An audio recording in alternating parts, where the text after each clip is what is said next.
प्रिय छात्रों, आज हम पुनः आए हैं लेकर के भौतिक विज्ञान में आप लोगों को बेसिक जानकारी देने के लिए, चाहे वो 6 का बच्चा हो चाहे वो 12th का बच्चा हो। ठीक है, तो उसे सर्वप्रथम हमें जानना है कि इसकी बेसिक जानकारी क्या होती है, जैसे कि बल क्या है, त्वरण क्या है, वेग क्या है, दूरी क्या है। तो इन सभी चीजों के बारे में हम आज चर्चा करेंगे, ताकि जब ये सब कुछ पता हो जाता है तो हमें विमाएं भी निकालने में थोड़ा आसानी हो जाती है। इसलिए हम आज देखते हैं, छोटे से छोटे टॉपिक को लेकर चलते हैं, सभी लोगों के लिए आसानी होगी। चलो अब स्टार्ट करते हैं। देखते हैं बल।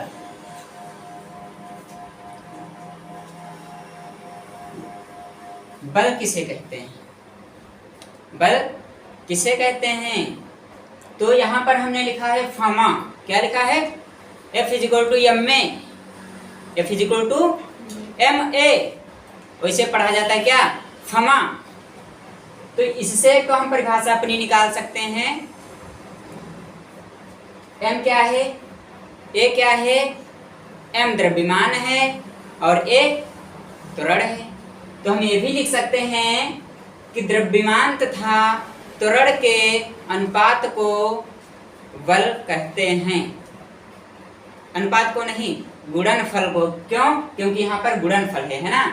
द्रव्यमान तथा त्वरण के गुणनफल को बल कहते हैं। हम लिख लेते हैं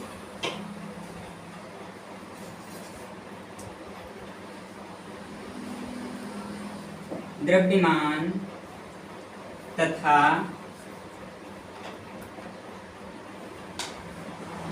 त्वरण के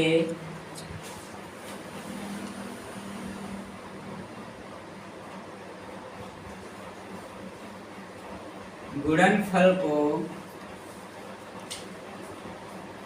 बल कहते हैं। क्या कहते हैं?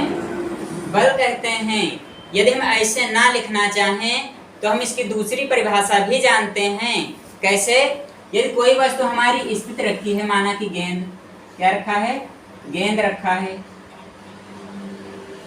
ऐसा, तो स्थित एक जगह पर रखा है ना, तो इसकी हम परिभाषा इसके अनुसार लिख सकते हैं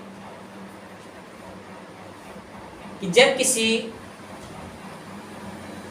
बल, या फिर हम लिख दें कि किसी वस्तु की स्थिति में जब हम क्या लगाते हैं? बल नहीं, त्वरण क्या होता है? v/t, यानी कि वेग के परिवर्तन की दर को क्या कहते हैं? वेग की परिवर्तन को दर को त्वरण कहते हैं। तो जब हम इस पर तेजी से प्रहार करते हैं, क्या करते हैं? तेजी से प्रहार करते हैं, तो क्या होता है कि हमारा गेंद उठकर दूसरी जगह पर चला जाता है। तो किसी स्थित वस्तु है तो इसकी दर में क्या हो जाएगी? इस वस्तु की स्थिति में परिवर्तन हो जाएगा। क्या हो जाएगा? वस्तु की स्थिति में परिवर्तन हो जाएगा। यही होता है हमारा बल। हम ये चीज लेते हैं, द्रव्यमान तथा त्वरण के गुणनफल को बल कहते हैं। क्या कहते हैं? बल कहते हैं। ये सरल भी है और इसका फार्मूला होता है F = ma। चूंकि हम जानते हैं जहां पर m क्या है, जो m है वो द्रव्यमान है। क्या है? द्रव्यमान है। और a क्या है? a हमारा त्वरण है। F तो जानते ही हैं कि जब हम बल पढ़ रहे हैं तो F बल तो है ही है। इतनी बात हम जान गए हैं। ठीक है, अब हम क्या करते हैं? अब हम दूसरी परिभाषा इसकी देखते हैं, त्वरण। द्रव्यमान तो सभी लोग जानते हैं। द्रव्यमान का मतलब होता है उसका वेट, वजन, है ना। अब देखते हैं त्वरण। इसके नीचे हम लिख लेते हैं त्वरण।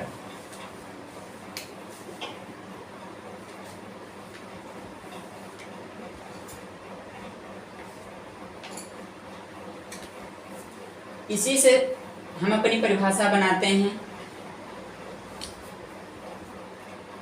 क्या? वेग तथा v क्या है हमारा, वेग है। वेग तथा समय के अनुपात को बटे में लगा होता है तो हम उसको लिखते हैं क्या, अनुपात। क्या लिखते हैं, अनुपात। यदि गुणे में होता है तो लिखते हैं गुणनफल, है ना। तो हम लिख देंगे वेग तथा समय के अनुपात को त्वरण कहते हैं। क्या लिखेंगे,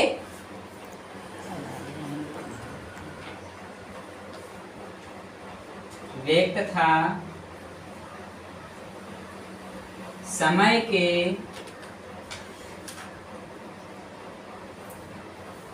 अनुपात को त्वरण कहते हैं। छोटी सी छोटी परिभाषाएं हैं और हम जानते हैं कि ये छोटी सी छोटी परिभाषाएं जरूर आप लोगों को नहीं याद होंगी, क्योंकि जो छोटे लोग होते हैं कहते हैं इन्हें छोड़ दो, और जब एग्जाम में वही आ जाते हैं तो कहते हैं हाँ अब तो परेशानी है। तो वेग तथा समय के अनुपात को त्वरण कहते हैं, है ना। या हम फिर ऐसे भी लिख सकते हैं, वेग परिवर्तन की दर को, क्या लिख सकते हैं, वेग परिवर्तन की दर को त्वरण कहते हैं। क्या लिख सकते हैं, वेग परिवर्तन की दर को त्वरण कहते हैं, है ना।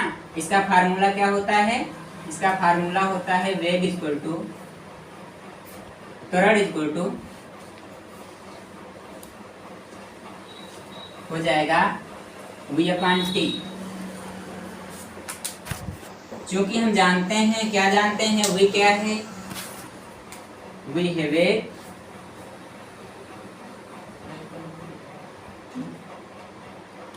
v बराबर वेग है और t बराबर क्या है, t बराबर समय होता है, सभी लोग जानते हैं, है ना। तो ये हमारा हो गया त्वरण। अब नेक्स्ट परिभाषा हमारी आई है वेग या चाल। हम इसे भी देख लेते हैं, वेग या चाल किसे कहते हैं। वेग कहें या चाल कहें, बात क्या है, बराबर है, ठीक है। हम अपने टॉपिक को लेकर चल रहे हैं कि वेग या चाल किसे कहते हैं। तो यहाँ पर लिखा है दूरी बटे समय। क्या लिखा है, दूरी बटे समय। तो जहाँ पर बटे लगा होता है तो हम क्या लगा देते हैं, वहां पर अनुपात लगा देते हैं। तो यही हम लिख सकते हैं कि दूरी तथा, क्या लिख सकते हैं, दूरी तथा समय के अनुपात को वेग या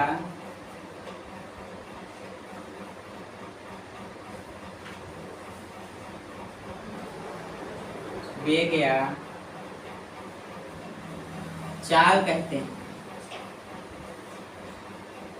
वेग या चाल कहते हैं, ठीक है।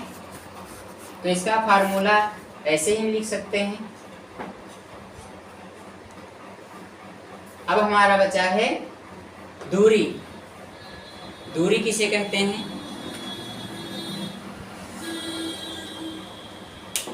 तो देख लेते हैं दूरी भी।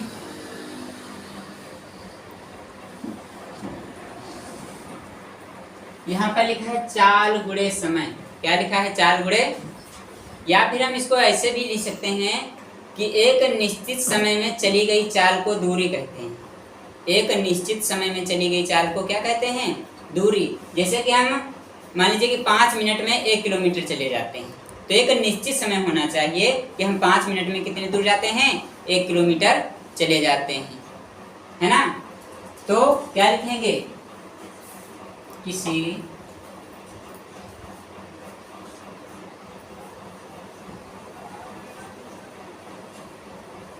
निश्चित समय में चली गई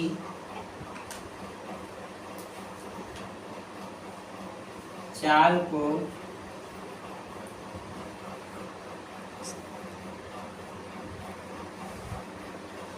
दूरी कहते हैं। या फिर हम ऐसे भी लिख सकते हैं कि चाल तथा समय के गुणनफल को दूरी कहते हैं। चाल तथा समय के गुणनफल को दूरी कहते हैं। तो आज हम 4 परिभाषाएं जान गए। कितनी परिभाषाएं? 4 परिभाषाएं जान गए हैं। अब यही 4 परिभाषाओं को लेकर के, ये तो हमें पता ही कि आप लोगों को ये 100 में से 80 लोगों को ये बातें नहीं याद होंगी। क्यों? क्योंकि ये छोटी बातें और छोटी बातों पर कोई ध्यान नहीं देता है। यदि इन पर ध्यान दे दे तो जब छोटी बात, यानी कि जब हम चढ़ना चाहते हैं पेड़ पे तो हम नीचे से चढ़ेंगे ना, डायरेक्टली ऊपर से थोड़ा चढ़ेंगे, समझे? तो हमें पहले छोटी बातें ध्यान देनी होंगी और फिर हमें बड़ी बातों पर ध्यान देना होगा। जब छोटी बातें ध्यान हो जाएंगी तो बड़ी बातें ध्यान भी हो जाएंगी। क्योंकि पहले तो बल पढ़े, बल क्या होता है, बल की विमा क्या होती है, हम तो बता दिए बल की विमा एनालिटिक पावर -2 होती है ना। अब कैसे आई, तो ये कैसे आएगी तो हम आपको ये नेक्स्ट वीडियो में बताएंगे। इतना ही आज के लिए काफ़ी है, ठीक है? तो वीडियो को यहीं पर रोका जा रहा है और अगले वीडियो में हम आपको मिलेंगे विमाओं के साथ।